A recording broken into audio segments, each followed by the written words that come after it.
السلام علیکم. 10th class chemistry, اور آج جو ہمارا ٹاپک ہے وہ چیپٹر نمبر 3 کا انٹروڈکشن کا ٹاپک ہے. تو آرگینک کیمسٹری چیپٹر کا نام ہے، تو اس کی ہسٹری تھوڑی سی ہم پڑھتے ہیں آج. تو 1828 سے پہلے جو آرگینک کیمسٹری کی ڈیفائن اس طرح ہوتی تھی کہ آرگینک کمپاؤنڈز وہ والے کمپاؤنڈز ہیں جو ہمیں لیونگ آرگنزم سے حاصل ہوتے ہیں. مثال کے طور پر لیونگ آرگنزم سے ہمیں کیا کیا چیزیں حاصل ہوتی ہیں؟ بھینسوں سے ہمیں دودھ حاصل ہوتا ہے، درختوں سے ہمیں وہ سبزیاں وغیرہ حاصل ہوتی ہیں، اور ہمیں پھل وغیرہ حاصل ہوتے ہیں. تو یہ جو ہمیں لیونگ آرگنزم سے چیزیں مل رہی ہیں، ان کو آرگینک کمپاؤنڈز کہتے تھے 1828 سے پہلے. اور سائنٹسٹ یہ سوچتے تھے کہ یہ جو آرگینک کمپاؤنڈز ہیں یہ صرف لیونگ آرگنزم ہی تیار کر سکتے ہیں. لیونگ آرگنزم کے علاوہ جو نان لیونگ تھنگز ہیں وہ ان کو تیار نہیں کر سکتی ہیں، کیونکہ لیونگ آرگنزم کے اندر ایک ایسی اللہ تعالیٰ نے ایک ایسی پوشیدہ ایک ایسی کوئی خفیہ فورس رکھی ہے. تو اس فورس کو وہ کہتے تھے کہ ان کے اندر وائٹل فورس ہے.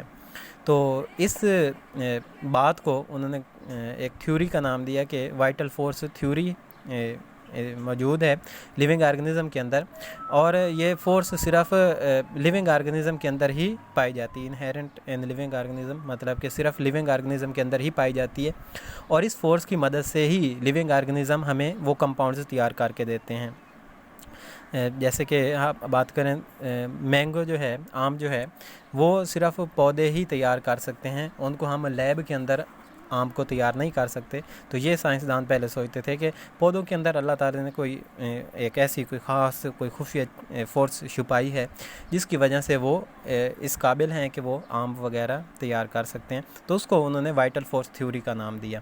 تو یہ وائٹل فورس تھیوری 1828 میں ہی ختم ہو گئی. اس سے پہلے یہ سوچتے تھے کہ لیونگ آرگنزم جو ہیں وہ صرف جو ہمارے ہیں آرگینک کمپاؤنڈز وہ صرف لیونگ آرگنزم سے ہی مل سکتے ہیں. لیکن ووہلر ایک سائنٹسٹ تھا، اس نے 1828 کے اندر ایک ان آرگینک کمپاؤنڈ امونیم سائنائڈ سے یوریا تیار کر لیا، اور یوریا جو ہے وہ ایک آرگینک کمپاؤنڈ ہے. تو اس سے باقی سائنٹسٹ نے بھی سوچنا شروع کر دیا کہ اگر یہ تیار کر سکتا ہے ایک ان آرگینک چیز سے ایک جو نان لیونگ چیز ہے امونیم سائنائڈ، یہ ایک نان لیونگ ہمارا کمپاؤنڈ جو ہے نان لیونگ تھنگ سے حاصل ہوتا ہے، تو اس نے یوریا تیار کر لیا جو کہ آرگینک کمپاؤنڈ ہے. تو اس کا مطلب ہے ہم بھی تیار کر سکتے ہیں. تو تب سے سائنٹسٹ نے یہ کوشش کرنا شروع کر دی کہ جو آرگینک کمپاؤنڈز ہیں ان کو ہم لیب کے اندر بھی تیار کر سکتے ہیں. تو 1828 سے پہلے تو وہ سوچتے ہی نہیں تھے کہ لیب کے اندر ان کو تیار بھی کیا جا سکتا ہے یا نہیں کیا جا سکتا. وہ سمجھتے تھے کہ بس ان آرگینک کمپاؤنڈز کو صرف لیونگ تھنگ ہی تیار کر سکتی ہیں، ہم لیب کے اندر اس کو تیار نہیں کر سکتے ہیں. لیکن جب ووہلر نے یہ امونیم سائنائڈ سے یوریا تیار کیا تو یوریا ایک آرگینک کمپاؤنڈ ہے. تو اس سے باقی سائنٹسٹ میں بھی ایک امید پیدا ہو گئی کہ ہم بھی